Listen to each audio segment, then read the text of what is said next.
Hi, excuse me. Do you have a pen I can use to fill out the immigration card? Sure, here you go.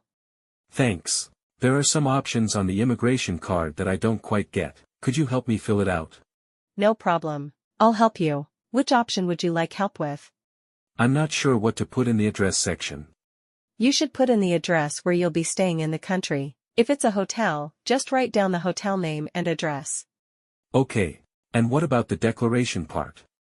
The declaration part is for listing the items you're bringing into the country, like food or plants. I brought some tea. Do I need to declare this?